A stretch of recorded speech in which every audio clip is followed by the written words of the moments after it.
Hello दोस्तों, मैं आपका दोस्त स्कॉलर लाइट में आपका स्वागत करता हूं। यहाँ पे जो लोग ये वीडियो पहली बार देख रहे हैं तो उनसे रिक्वेस्ट है कि सबसे पहले तो चैनल को आप सब्सक्राइब कर लीजिए, ठीक है।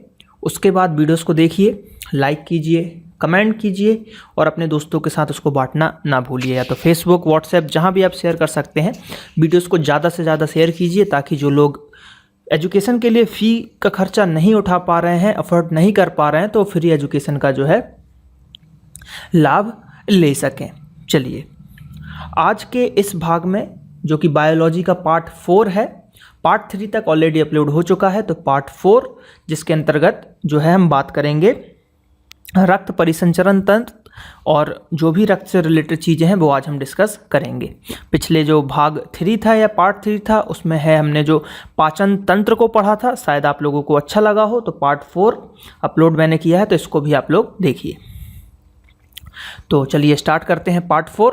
तो सबसे पहले हम परिसंचरण तंत्र का जो है देख लेते हैं कि एक फ्लो चार्ट जैसा है कि इसमें क्या क्या होता है। तो इसके अंतर्गत रुधिर यानी कि ब्लड आता है आपका, देन हृदय और जो है ब्लड वेसल्स या रुधिर वाहिकाएं जो आती हैं, तो इन सबको आगे हम डिटेल में पढ़ेंगे। ब्लड के अंतर्गत प्लाज्मा जो कि 55 से 60% तक होता है और रुधिर कणिकाएं की बात करें तो ये लगभग 40 से 45% होते हैं। रुधिर कणिकाओं के अंदर बात करें तो आरबीसीज होते हैं, रेड ब्लड सेल्स, और जो डब्ल्यूबीसी होते हैं, और उसके अंतर्गत पटलिकाएं या प्लेटलेट्स भी होते हैं। डब्ल्यूबीसी के अंदर बात करें तो कणिकाएं होती हैं और कणिका रहित जो कुछ चीज़ें होती हैं वो होती हैं, ठीक है। तो ये जो है, जैसे कि फिर आप इसके अंतर्गत आओगे तो लिम्फोसाइट्स होंगे, ठीक, बी लिम्फोसाइट, टी लिम्फोसाइट्स, है ना, मोनोसाइट लिम्फोसाइट, तो ये सब जो होती है मेनली जो आपको पढ़ना है, हृदय के बारे में पढ़ेंगे हम, ब्लड के बारे में पढ़ेंगे ज़्यादा से ज़्यादा,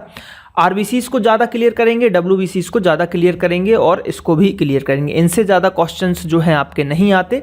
ऊपर के ये 3 स्टेप तक जो है पूरे क्वेश्चन आपके कवर हो जाते हैं एग्जाम के हिसाब से। तो जो मैं यहाँ पे एग्जाम ओरिएंटेड ही आपको पढ़ाऊँगा, जो एग्जाम्स में पूछे जाते हैं।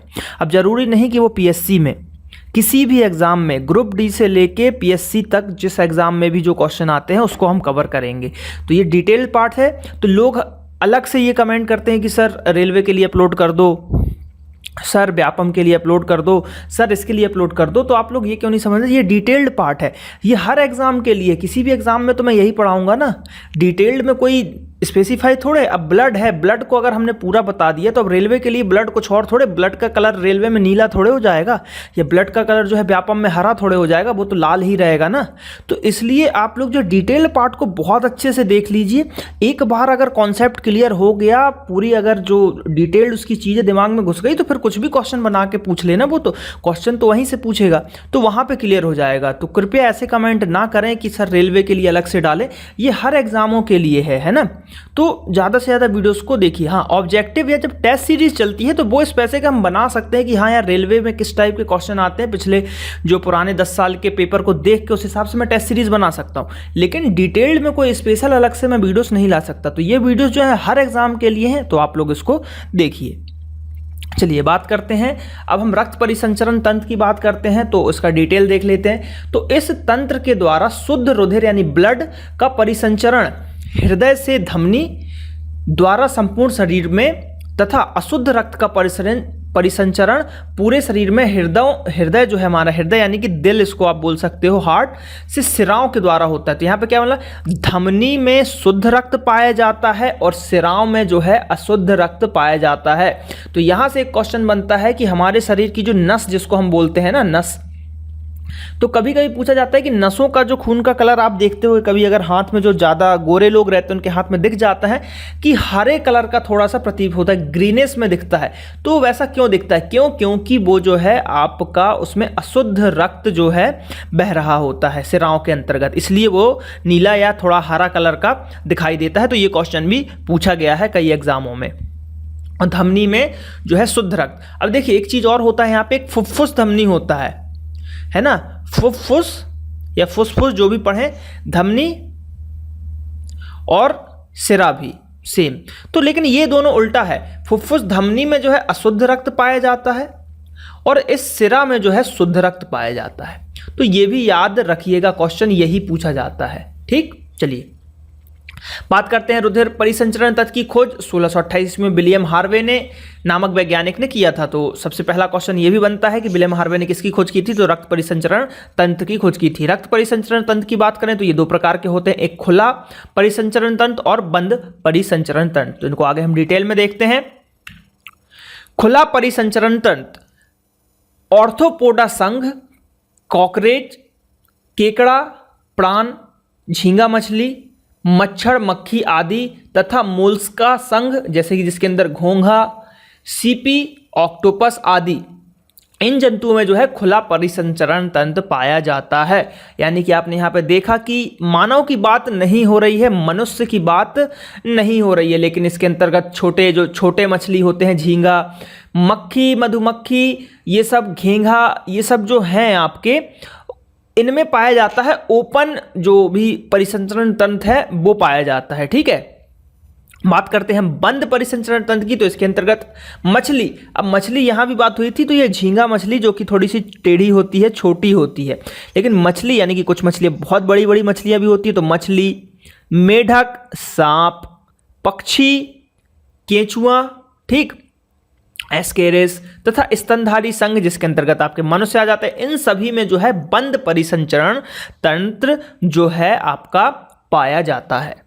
ठीक है, मनुष्य में बंद, विकसित तथा दोहरे प्रकार का परिसंचरण तंत्र पाया जाता है। मनुष्य का परिसंचरण तंत्र 3 घटकों से मिलकर बना होता है, जिन्हें क्रमशः रुधिर, हृदय और रुधिर वाहिकाएं कहा जाता है या वाहिनिकाएं कहा जाता है। देखिए, तो यहां से एक क्वेश्चन बनने की संभावना है कि मनुष्य के अंदर जो है ये किस टाइप के पाए जाते हैं, तो दोहरे प्रकार की जो है परिसंचरण तंत्र पाया जाता है। तो ये एक क्वेश्चन बनने की अभी तक पूछा नहीं गया है, लेकिन आने वाले एग्जामों में जरूर पूछा जाएगा, क्योंकि एग्जाम का लेवल दिन प्रतिदिन बढ़ता ही जा रहा है।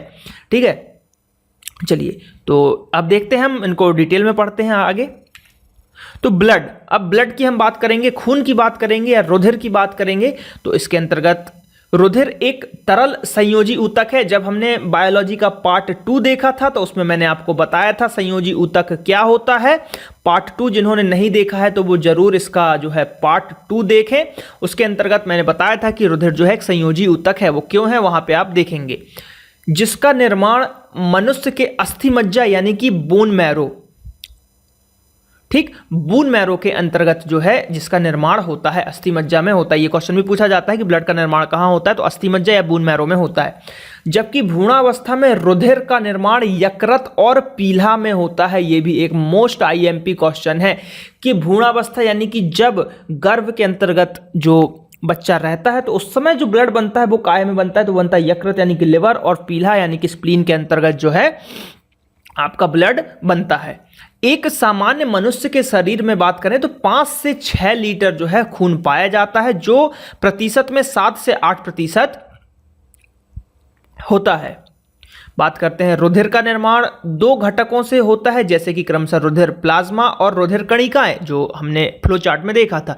तो अब हम इनको थोड़ा सा डिटेल में पढ़ेंगे। तो यहां पे हमने क्या क्या देखा कि ब्लड एक संयोजी ऊतक है, इसका निर्माण अस्थि मज्जा में होता है, लेकिन भ्रूणावस्था यानी कि गर्भ के समय में जो है इसका निर्माण लिवर और स्प्लीन के अंतर्गत होता है। मनुष्य में 5 से 6 लीटर ब्लड पाया जाता है, और अगर प्रतिशत की बात करें तो प्रतिशत में 7 से 8% जो है ब्लड पाया जाता है। और रुधिर का निर्माण 2 घटकों से होता है, जिनको क्रमशः हम बोल सकते हैं कि रुधिर प्लाज्मा से होता है और रुधिर कणिकाओं से मिलकर ये होता है। बात करते हैं प्लाज्मा की, तो रुधिर प्लाज्मा यानी कि ब्लड प्लाज्मा का निर्माण जल, कार्बनिक तथा अकार्बनिक पदार्थों से मिलकर बना होता है। रुधिर प्लाज्मा में जल का जो प्रतिशत है 90 से 92% जल पाया जाता है, जबकि कार्बनिक पदार्थों के रूप में सर्वाधिक मात्रा में प्रोटीन पाया जाता है। तो यहां से एक क्वेश्चन बनता है कि रुधिर प्लाज्मा में जो प्लाज्मा है आपका, तो उसमें कितना जल, तो जल और क्या प्रोटीन अगर हम बात करें, या कार्बनिक और अकार्बनिक पदार्थ जो आपके पाए जा रहे हैं, तो जल कितना पाया जा रहा है 90% लगभग, बाकी बचे 10% में कार्बनिक अकार्बनिक पदार्थ, और इसमें भी सबसे ज्यादा जो है आपका प्रोटीन है। ठीक, तो ये आपको याद रखना है। बात करते हैं रुधिर कणिकाएं यानी कि जो आरबीसी और बीसी डब्ल्यूबीसी होती है इनके बारे में बात करते हैं। तो रुधिर कणिकाएं की बात करें तो संपूर्ण रुधिर का 40 से 45% भाग जो है आपका रुधिर कणिकाएं रुधिर का 40 से 45% भाग बनाती हैं, जो कार्य एवं संरचना के आधार पर 3 प्रकार की होती हैं, क्रमशः आरबीसी, फिर डब्ल्यूबीसी और ब्लड प्लेटलेट्स। ठीक, लाल रुधिर कणिकाएं आरबीसी, रेड ब्लड जो सेल्स होते हैं आपके, उनकी अगर हम बात कर लेते हैं आरबीसी की, तो एरिथ्रोसाइट्स, आरबीसी को एरिथ्रोसाइट्स के नाम से भी जाना जाता है, जिसका निर्माण लाल अस्थि मज्जा वाले भाग से होता है। अस्थि मज्जा यानी कि बोन मैरो के अंतर्गत जो लाल भाग होता है वहां पे इसका निर्माण होता है। भ्रूणावस्था में आरबीसी का निर्माण यकृत और पीला के अंतर्गत होता है। दोनों आईएमपी पॉइंट है, इसको जरूर मत भूलिएगा कि एरिथ्रोसाइट्स भी के नाम से भी जाना जाता है। ठीक है, ये पूछा जा सकता है। बात करते हैं आरबीसी के, और आरबीसी की संरचना जो है अंडाकार की होती है, यानी कि गोल एकदम नहीं होता, थोड़ा सा इस टाइप से होता है ना, अंडाकार। आरबीसी का जीवन काल मनुष्य के शरीर में 120 दिन का होता है। संसार के समस्त स्तनधारी प्राणी में आरबीसी में केंद्रक नहीं पाया जाता, लेकिन ऊंट और लामा, मोस्ट आईएमपी फैक्ट, ऊंट और लामा ऐसे 2 स्तनधारी प्राणी जिनके अंदर आरबीसीज में केंद्रक पाया जाता है। यानी कि ऊंट और लामा को छोड़ने के बाद जितने भी धरती पे प्राणी हैं उसमें अगर जिनमें आरबीसीज है उनके आरबीसीज में केंद्रक नहीं पाया जाएगा। तो केंद्रक जो कि हमने पिछले कुछ पार्टों में डिस्कस किया है, वहां पे आप पढ़ सकेंगे। तो आरबीसीज सिर्फ ऊंट और लामा के आरबीसीज में केंद्रक पाया जाता है, ये क्वेश्चन भी बन चुके हैं। बात करते हैं आरबीसी का रंग लाल या रुधिर का रंग लाल हीमोग्लोबिन के कारण होता है। अब देखिए हीमोग्लोबिन की बात कर लें तो यह बनता है हीमधन ग्लोबिन से।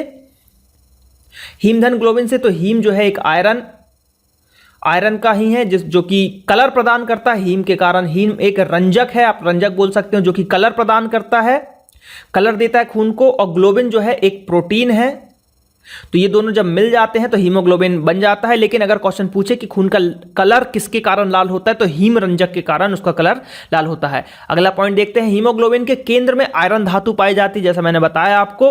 ऊंट एक ऐसा स्तनधारी प्राणी जिसकी आरबीसी का आकार सबसे बड़ा होता है, तो ये भी एक आईएमपी फैक्ट बन गया कि ऊंट और लामा एक तो उनके आरबीसी में केंद्रक पाया जाता था, दूसरा कि ऊंट एक ऐसा स्तनधारी प्राणी है जिसके अंतर्गत जो आरबीसी है उसका आकार सबसे बड़ा होता है, और हिरन के अंतर्गत जो आरबीसी होता है उसका जो आकार सबसे छोटा होता है। बात करते हैं अगले पॉइंट की, यदि किसी व्यक्ति को कुछ दिनों के लिए अंतरिक्ष या माउंट एवरेस्ट के पर्वत पर छोड़ दिया जाए तो आरबीसी की संख्या और आकार दोनों बढ़ जाएंगे।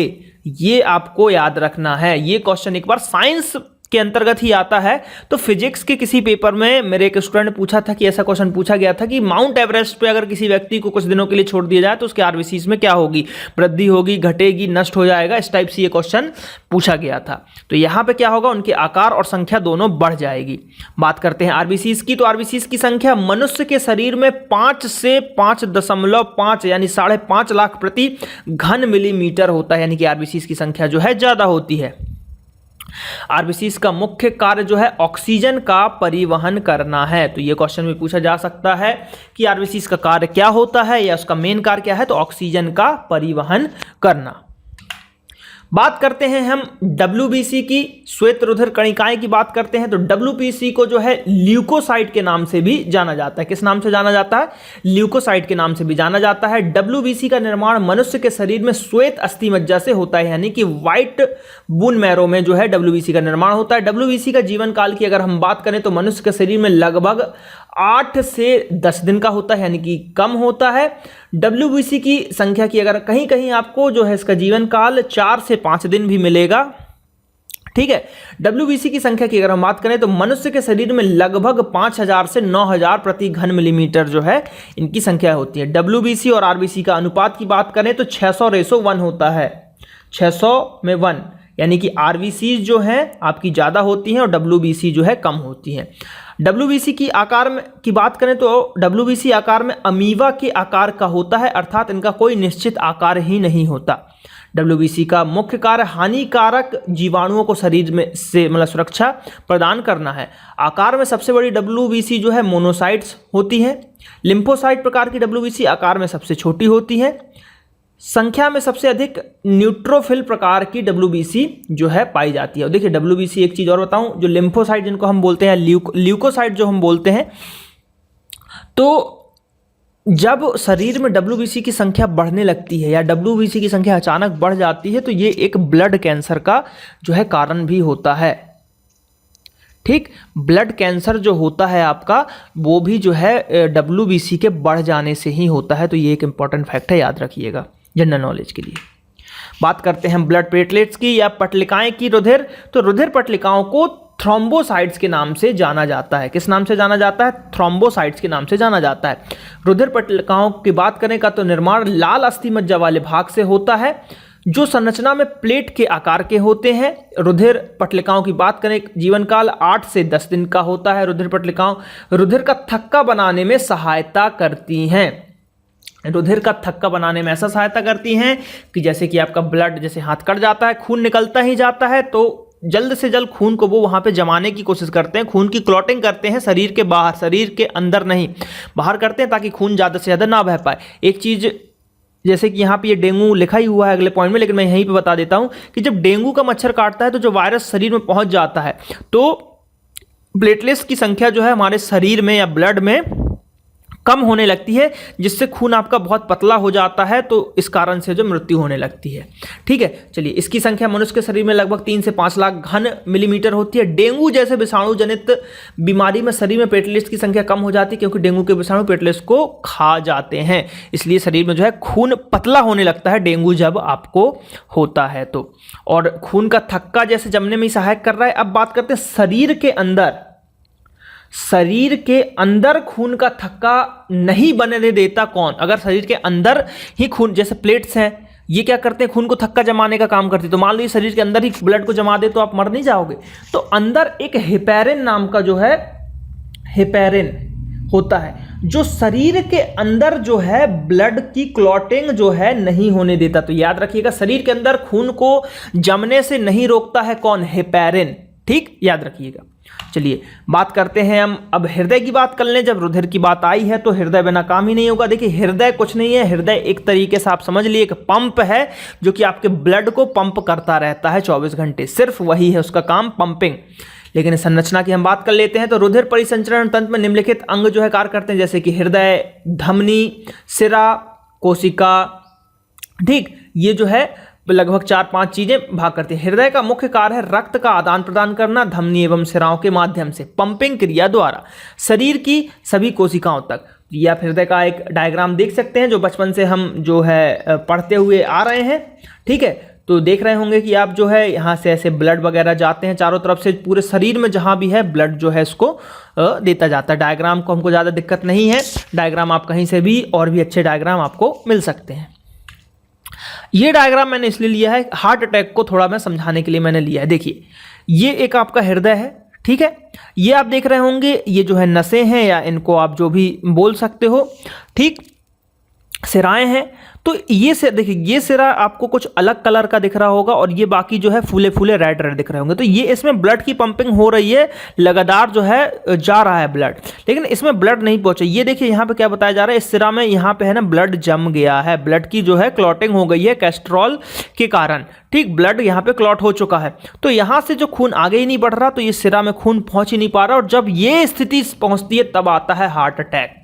यही कारण है हार्ट अटैक का। तो इसलिए जो है मेंटेन करके रखिए अपने बॉडी को। नित्य सवेरे उठिए, जल्दी ग्राउंड में जाइए, कम से कम 1 राउंड दौड़िए, जिससे आपके जो है पंपिंग क्रिया, देखिए दौड़ने से ना हार्ट पे बहुत अच्छा फर्क पड़ता है। अब ये नहीं कि उसेन बोल्ट बन गए आप, दौड़िए, 1 राउंड दौड़िए, आपकी पंपिंग क्रिया बहुत अच्छी होगी, हार्ट अटैक वगैरह की समस्या नहीं आएगी, फैट भी नहीं बढ़ेगा शरीर में।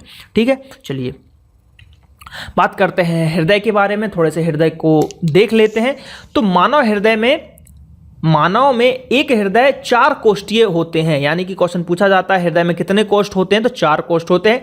मत्स्य वर्ग में एक हृदय 2 कोष्ठ होते हैं। सरीसर्प जो रेंगकर चलने वाले जंतु हैं या उभयचर हैं, उनमें एक हृदय और 3 कोष्ठ होते हैं। ये तीनों बहुत ही आईएमपी है। मगरमच्छ की बात करें, क्रोकोडाइल, घड़ियाल, ऐसे सरीसर्प हैं जिनमें हृदय 4 कोष्ठीय होता है। ठीक, यानी कि घड़ियाल के अंदर भी हृदय जो है 4 कोष्ठी होता है। चैम्बर्ड जो है 4 चैम्बर के होते हैं। पक्षी वर्ग की बात करें एवं स्तनधारी वर्ग की बात करें तो 4 कोष्ठी वहां भी होते हैं। केचुओं में 4 जोड़ी हृदय यानी कि 8 हृदय पाए जाते हैं केचुओं के अंतर्गत। मोस्ट आईएमपी क्वेश्चन, कॉकरोच में हृदयों में 13 चैम्बर्स पाए जाते हैं। तो ये सब चीजें जो है डेटा आपको याद ही करना पड़ेगा। बता देता हूं, मनुष्य में जो है 1 हृदय पाया जाता है, 4 कोष्ठी पाया जाता है। मत्स्य वर्ग यानी मछली के अंतर्गत 1 हृदय लेकिन 2 कोष्ठी पाया जाता है, यानी 2 चैम्बर होते हैं उसमें। उभयचरों की बात करें तो 1 हृदय और 3 कोष्ठी होते हैं, लेकिन क्रोकोडाइल वगैरह की बात करें, सरीसृप की बात करें तो उसमें 4 कोष्ठी चैम्बर्स पाए जाते हैं। पक्षी वर्ग स्तनधारी वर्ग की बात करें तो उसमें भी जो है 4 कोष्ठी हृदय पाया जाता है। केंचुआ एक ऐसा है जिसके अंतर्गत 8 हृदय या 4 जोड़ी हृदय पाए जाते हैं, ना कि कोष्ठ की बात कर रहे हैं। काकरोच के अंतर्गत 1 हृदय ही पाया जाता है लेकिन 13 चैम्बर उसके हृदय में होते हैं या 13 कोष्ठ होते हैं। बात करते हैं मनुष्य के हृदय की, थोड़ी सी डिटेल देख लेते हैं। यहां पे क्या बोला जा रहा है, मनुष्य का हृदय 4 कोष्ठकों में जो है बटा हुआ है, जिसमें ऊपर के 2 आलिंद ठीक तथा नीचे के 2 निलय कहलाते हैं।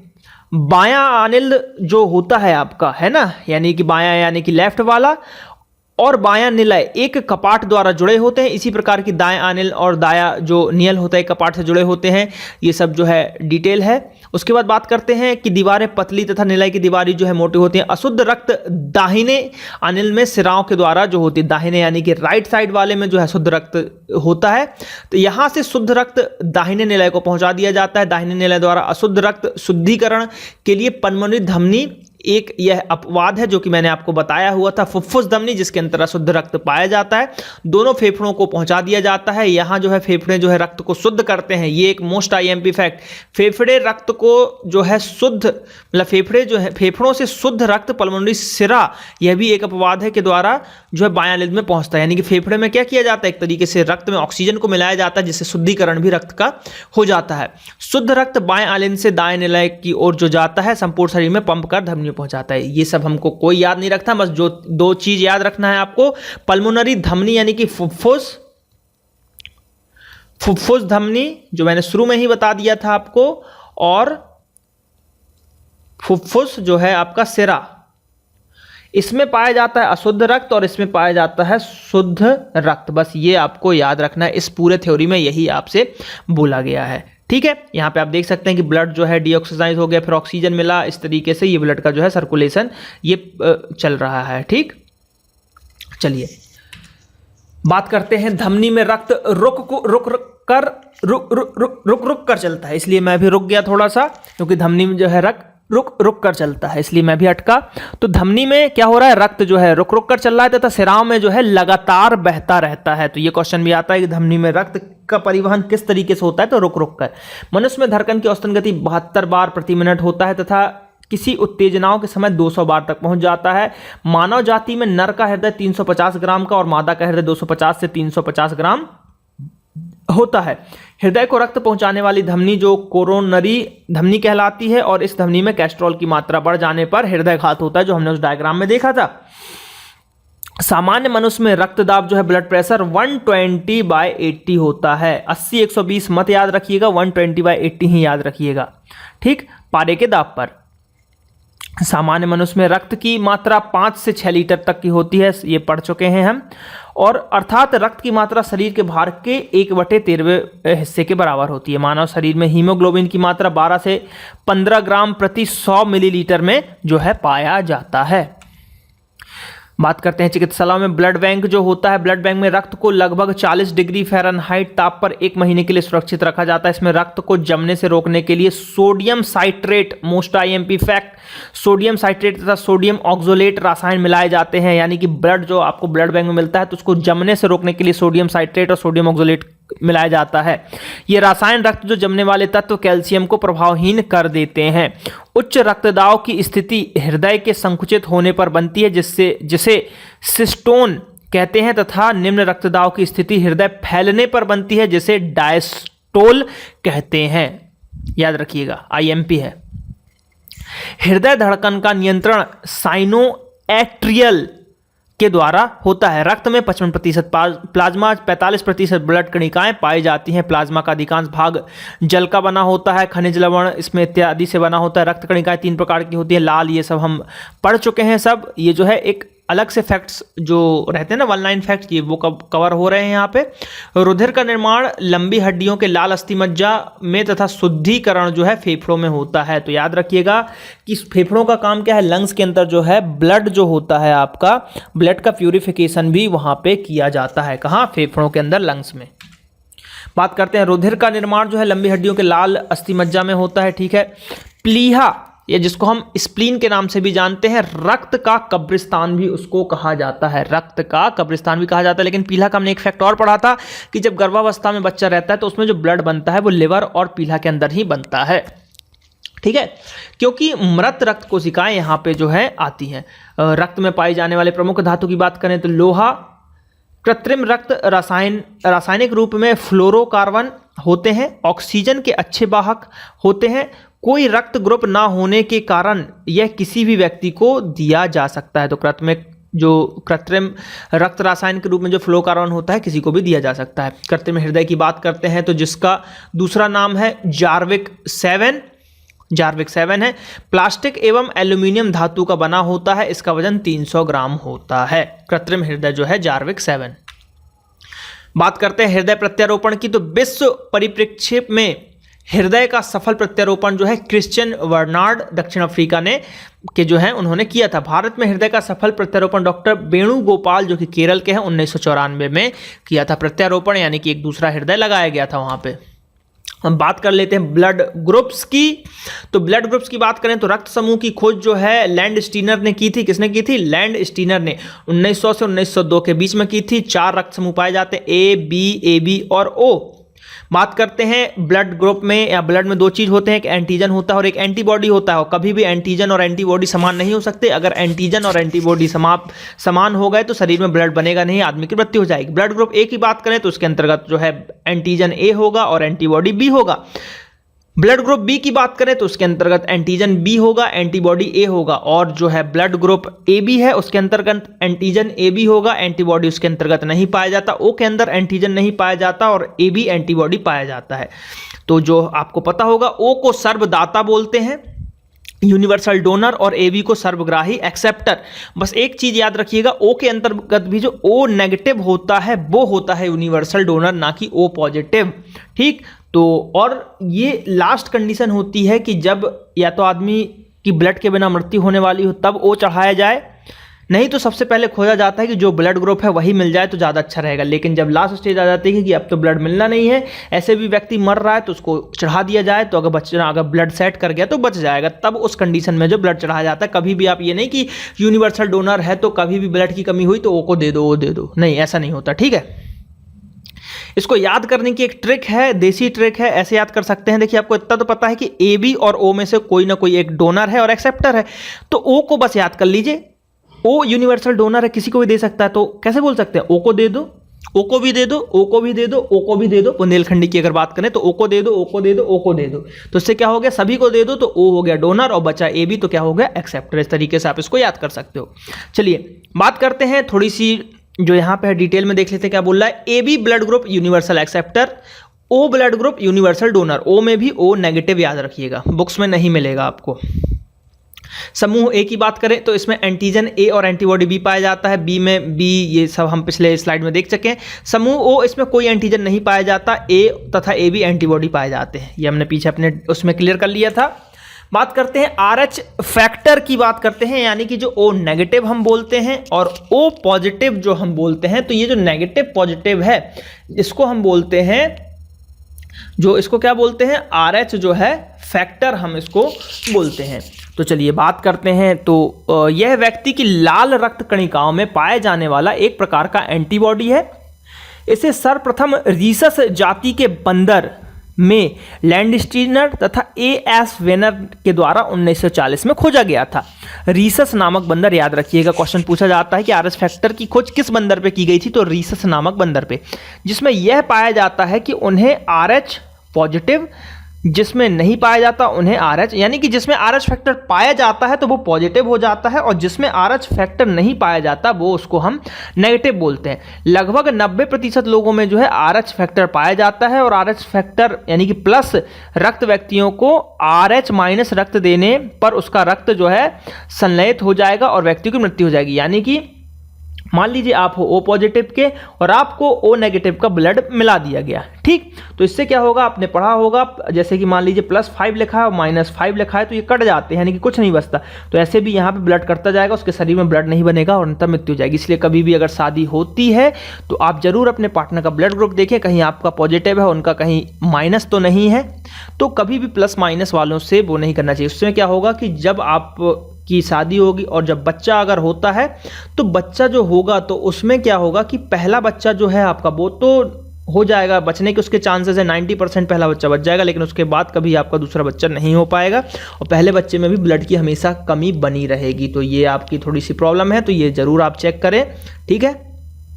चलिए तो बात करते हैं अब RH फैक्टर। RH नेगेटिव वाली माता, अब देखिए जैसे इसको पढ़ते हैं, यदि व्यक्ति की मृत्यु हो जाएगी, RH नेगेटिव वाली माता के उदर में RH पॉजिटिव वाला शिशु है तो RH प्लस पिता से प्राप्त हुआ है तो शिशु में बन रहा RH पॉजिटिव रक्त की कुछ मात्रा माता से स्थानांतरित हो जाती है, जिसमें RH पॉजिटिव के खिलाफ माता के रक्त में जो एंटीबॉडीज का निर्माण होगा, क्योंकि माता के रक्त में शिशु से पहुंचा RH प्लस माता के एंटीजन का काम करेगा। यह एंटीबॉडी माता के रक्त से बच्चे को आहार के रूप में प्राप्त होता है। यह एंटीबॉडी शिशु के शरीर में एंटीजन का काम करता है और लाल रक्त कण को नष्ट कर देता है। वही बात हुई कि +- मिलेगा, रक्त नष्ट हो जाएगा, जिससे शिशु की प्राय मृत्यु हो जाएगी।